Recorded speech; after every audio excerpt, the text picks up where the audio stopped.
Can you ever truly be free, emotionally, spiritually, or mentally, in a world seemingly designed to control you? Carl Jung didn't just believe it's possible, he believed it's the essence of a fulfilled life. My grandpa had everything society says should make us happy: wealth, real estate, success. Yet he constantly felt overwhelmed, trapped in his own life. Even when he retreated to his peaceful home outside the city, nothing changed. It was clear he was searching in the wrong places. But what exactly was missing? Today, drawing wisdom from Carl Jung's profound insights, we'll uncover how to remain untouched and deeply free in a world overflowing with noise, unpredictability, and emotional chaos. In times of great suffering, like those experienced after the World Wars, people sought ways to find peace within themselves. The world was chaotic, and many felt lost or overwhelmed. At that point, a new way of thinking about inner peace began to emerge. It suggested that true emotional freedom did not come from running away from life's messiness, but from facing it directly. During this time, society was also changing. People were questioning old ways of thinking, like rigid rules and traditional beliefs that once governed their lives. Many were starting to believe that finding peace meant embracing all parts of themselves, even the dark or uncomfortable ones. This shift in thinking was a reaction against the pressure to appear perfect or to hide anything messy about our thoughts and feelings. Instead of denying or suppressing difficult emotions, this new perspective encouraged people to confront them, accept them, and grow through them. The idea was simple but profound. Emotional freedom comes not from avoiding the chaos of life, but from learning how to live with it. By embracing the parts of ourselves that we usually try to hide or ignore, we can gain a deeper sense of peace and authenticity. In a world that often tells us to keep our struggles hidden, this way of thinking asks us to accept our full selves, including the difficult and uncomfortable aspects, and to find peace in that acceptance. But isn't peace itself an illusion? Many people spend their lives searching for a specific kind of peace, one that is entirely dependent on external conditions. They think that if they have achieved success, gained recognition, or found the right connections, they will finally find the peace they have been longing for. So, they go after calm environments, surround themselves with agreeable people, and hope that everything will go according to plan. They believe that by controlling their surroundings, they can achieve a sense of serenity. However, as anyone who has spent time in pursuit of these external goals knows, the peace they promise is fleeting. Sure, there may be moments of happiness, perhaps a brief feeling of contentment when things fall into place, or when the desired circumstances materialize. But these moments rarely last. They often leave people feeling empty, as though something is missing, or as though they are always on the brink of something better. It becomes a cycle of chasing the next thing that will bring satisfaction, but never fully experiencing the lasting peace that they seek. Now, you might ask why external peace doesn't work. Carl Jung had a deep understanding of this phenomenon. He believed that the search for peace through external circumstances was an illusion. Trying to control the world around you, he argued, would never lead to true inner tranquility. Instead, it only leads to frustration, anxiety, and disillusionment. When we tie our inner peace to the external world, we are essentially placing our happiness in something beyond our control, and this leaves us vulnerable to life's inevitable changes and uncertainties.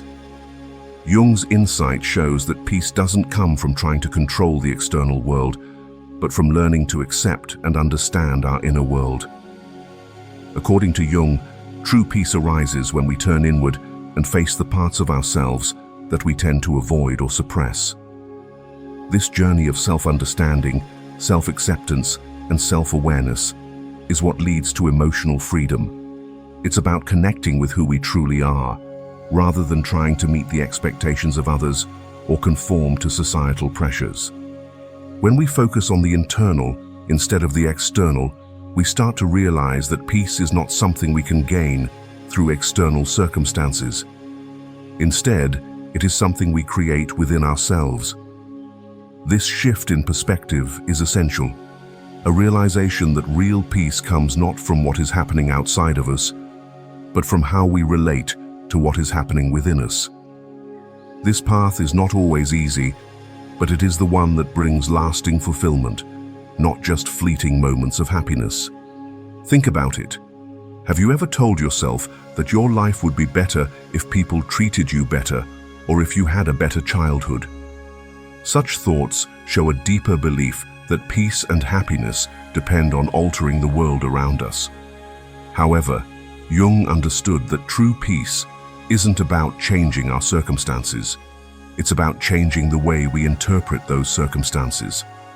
It's not the events themselves that upset us, but how we perceive them, the meanings we assign to them, and the unresolved emotions and hidden beliefs we carry with us into those moments. As long as we continue to view life through the same lens, no external change will bring us lasting inner peace. Let's talk about perception and how our minds shape reality. Carl Jung's approach to psychology was built on the idea that our mind actively constructs its version of reality, shaping how we experience the world. He believed that two people could go through the same event, yet one might emerge from the experience feeling broken or defeated, while the other could grow stronger, gaining insight or resilience. The reason for this difference, according to Jung, doesn't lie in the event itself, but in how each individual's mind is structured. In other words, it's not what happens to us that determines our experience, but how we interpret and process those events internally. Next, we'll consider the layers of the human mind. Jung's model of the psyche was made up of several layers, each of which influences the way we perceive and respond to the world. The conscious mind is the part of our psyche that we are fully aware of, the thoughts, feelings, and perceptions we experience in our waking state.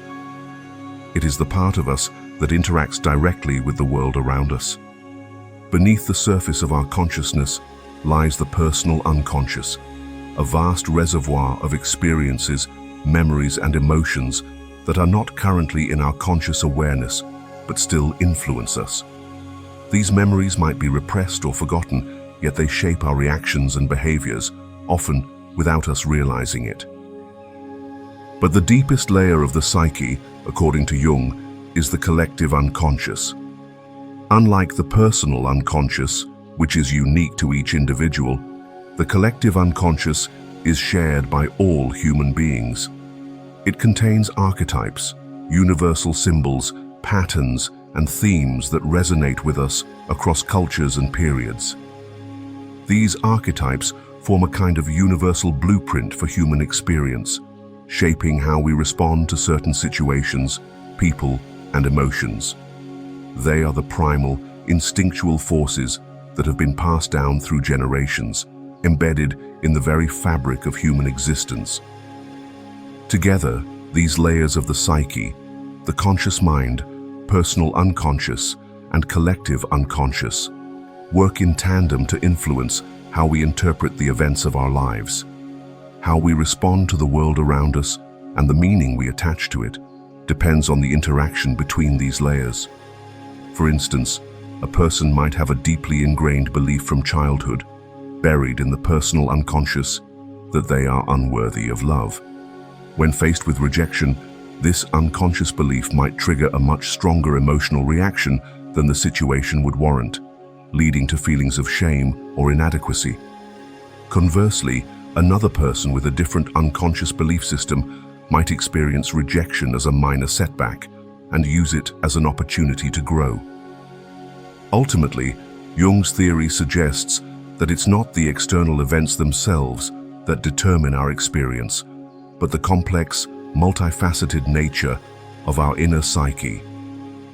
How we process and interpret what happens to us depends on the interplay between our conscious thoughts, the hidden depths of our unconscious mind, and the universal archetypes we carry with us.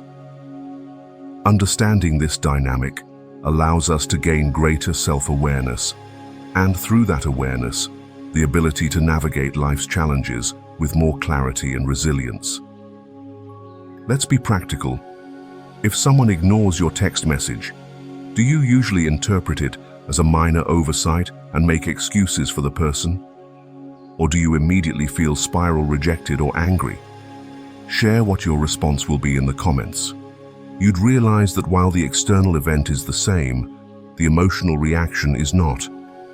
The difference in how two people react to the same experience stems from the unconscious beliefs, insecurities, and hidden aspects of the self that lie beneath the surface of our awareness. These elements, although not always visible to us, strongly influence our thoughts, emotions, and actions. Jung's insight was that many of us are often at the mercy of these unconscious forces. They operate behind the scenes, subtly shaping our responses to situations, people, and events, and yet we rarely recognize their influence. Because we're not aware of them, we tend to believe that what happens to us is simply a result of fate or external circumstances. We see ourselves as victims of the world, buffeted by forces beyond our control, when in reality, much of our suffering comes from our unconscious reactions to those forces. Jung believed that these unconscious patterns, which often arise from unresolved conflicts, past experiences, and repressed emotions, are powerful drivers of behavior. They dictate how we interpret events, how we feel about ourselves, and how we interact with others. This happens because the unconscious belief in their unworthiness leads them to interpret the actions of others through that lens. However, by bringing awareness to these unconscious forces, we begin to unravel the hidden patterns that have been shaping our reality. This process of becoming conscious of our unconscious mind is the key to transforming our lives. When we start to recognize how our beliefs, insecurities, and unresolved emotions influence our perceptions, we can begin to shift our perspective. Instead of viewing ourselves as passive recipients of life's events, we begin to see ourselves as active creators of our experiences. We realize that the way we interpret what happens to us is just as important, if not more so, than the events themselves. Our thoughts and perceptions hold immense power over how we experience the world. This shift in awareness has profound implications for how we live our lives. When we understand that our reactions are not the result of external forces, but of internal, often unconscious patterns, we become much less reactive to the chaos and unpredictability of life. We stop taking everything personally, stop assuming that the world is against us, and start to recognize that much of our suffering is self-created through our interpretations. This awareness gives us a sense of power and control, not over the outside world, but over how we respond to it. Now, how do we master freedom? Freedom, as Jung saw it, does not come from trying to control the external world or the people around us. It comes from mastering our perceptions and the internal world of our mind. Once we become aware of our unconscious patterns, we can begin to choose how we respond to life's challenges, rather than being driven by automatic reactions. We learn to detach from our emotional triggers, to step back and observe our thoughts and feelings without immediately acting on them. This sense of mastery over our inner world is where true freedom lies. It is only when we recognize and understand the unconscious forces that influence us that we can transcend them and live more consciously, with a deeper sense of peace and self-mastery. So what must you do to achieve that inner liberation? First, you must learn to let go. Many people live in a near constant state of tension, striving to control everything around them, from their careers and relationships to their public image and daily routines. However, according to Jung, this compulsion to control is not strength. It is fear in disguise. It is a response to an inner world that feels unstable or threatened. The more we try to dominate the uncontrollable, the more we suffer. The tighter we grip, the more things slip through our fingers. True emotional freedom, Jung taught, begins when we stop trying to control everything. It begins with surrender, not the passive kind that gives up on life, but the courageous kind that accepts life on its terms. Acceptance is not apathy. It is a mature recognition that the external world is full of variables we cannot manage, and that peace lies in our response, not in our dominance. This form of detachment is central to Jung's philosophy. It is the realization that your worth is not defined by outcomes, your peace is not dependent on agreement from others, and your identity is not shackled to your circumstances. You begin to see that you are not your thoughts, not your job, not your failures, and not even your success. You are something deeper. You are the still observer behind the fluctuations of the mind. And once you identify with that stillness, you become untouched by chaos. Jung also tied this to the illusion of control. We live in a culture that glorifies control. If you agree with this, type control in the comments. From personal branding to productivity hacks, we are taught that mastery over life is the highest form of success.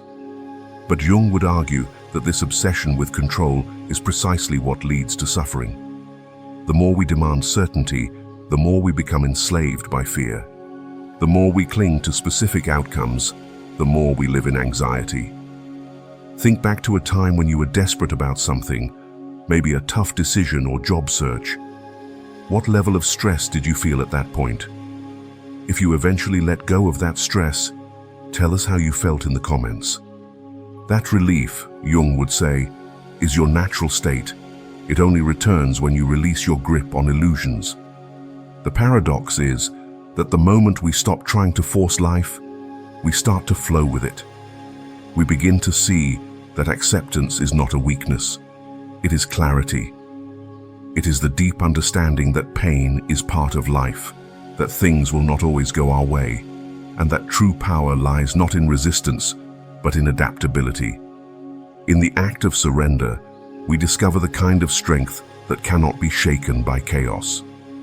According to Jung, pain is not the enemy. It is often the messenger of transformation. Life will bring loss, disappointment, and hardship. These things are inevitable. But suffering, Jung argued, is optional. Suffering arises when we resist pain, when we deny it, suppress it, or interpret it as meaningless. The moment you reframe your relationship with pain, everything changes. You stop asking, "Why is this happening to me?" and begin asking, "What is this teaching me?" Pain becomes the raw material for growth.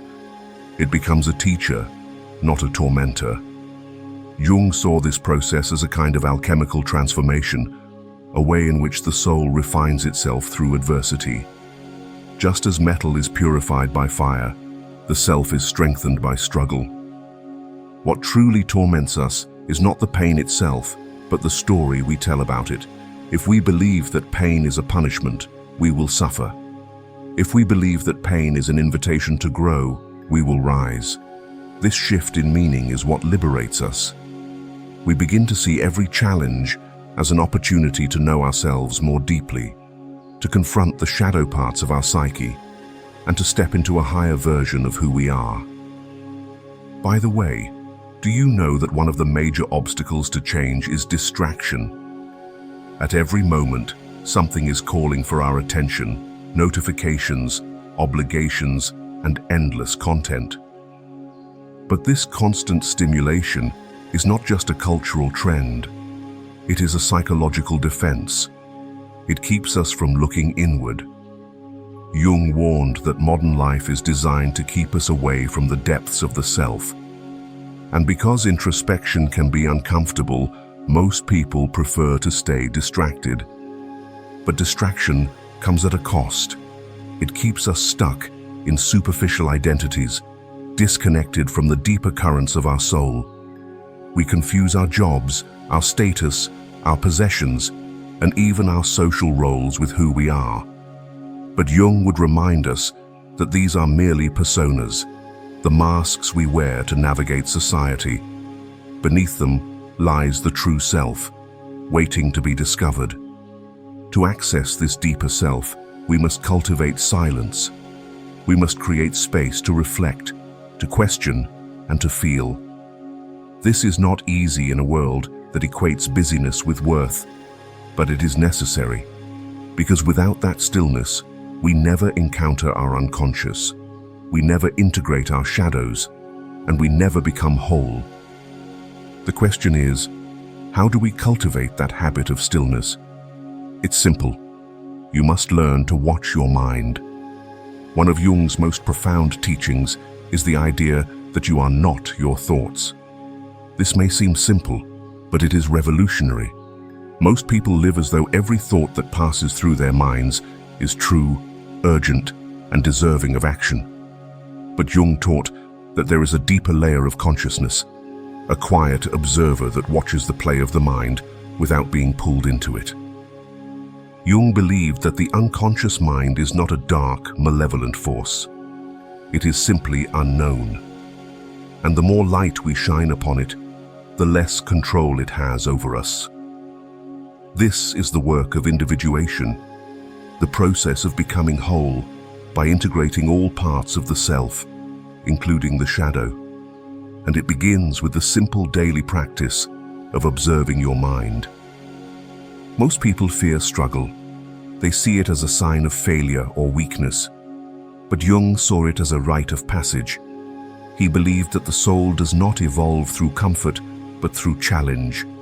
Just as seeds break open to grow, the self must be broken open to transform. Struggle is not the enemy. It is the furnace that forges resilience. Think of the hardest moments of your life. In hindsight, did they not make you stronger, wiser, more compassionate? The pain you once tried to escape may have been the very thing that revealed your inner strength. This is the paradox of transformation. What we resist is often what we need most. Jung's teachings invite us to embrace our suffering, not as victims, but as students of life. When we stop resisting the fire, we allow it to shape us. And what emerges is not the same person who entered. It is someone deeper, someone freer, someone more alive. Another major obstacle to emotional freedom is the rigid idea of who we think we are. Jung observed that many people trap themselves in fixed identities. They say things like, "This is just who I am," or "I have always been this way." But these identities are often shaped by trauma, societal conditioning, and old beliefs. They are not the truth, they are the story. The problem is that the more tightly we cling to our identities, the less room we have to grow. Change feels threatening because it challenges our sense of self. But Jung's concept of the self is dynamic, not static. You are not meant to stay the same. You are meant to evolve. You are a process, not a product. Emotional freedom is not something you achieve once and then forget about. It is a daily practice. It is a way of being. Jung believed that self-mastery comes from consistency, repeatedly choosing awareness over reaction, acceptance over resistance, and growth over comfort. Think of inner peace like a muscle. If you do not use it, it weakens. But the more you practice observing your thoughts, questioning your assumptions, and surrendering your need for control, the stronger you become. Over time, you build a mind that is calm in the midst of chaos, a heart that remains open in the face of pain, and a soul that is anchored even in the storm. When you master your inner world, the outer world loses its power to disturb you. You become resilient, grounded, and deeply free. And in that freedom, you find not only peace, but purpose. So remember, true emotional freedom isn't about escaping the chaos of life. It's about mastering your inner world so deeply that external storms no longer shake your peace. As Carl Jung beautifully said, "I am not what happened to me, I am what I choose to become." Now it's your turn. What's one limiting belief you've recognized within yourself today, and how will you start shifting it? Share your story below. Your insight might just help someone else begin their own journey toward inner peace. If this video resonated with you, don't forget to give it a thumbs up and subscribe for more powerful insights on emotional growth and self-discovery. Click the notification bell to join a community committed to inner freedom, resilience, and lasting peace. And remember, freedom doesn't mean avoiding the rain. It means learning how to dance through it.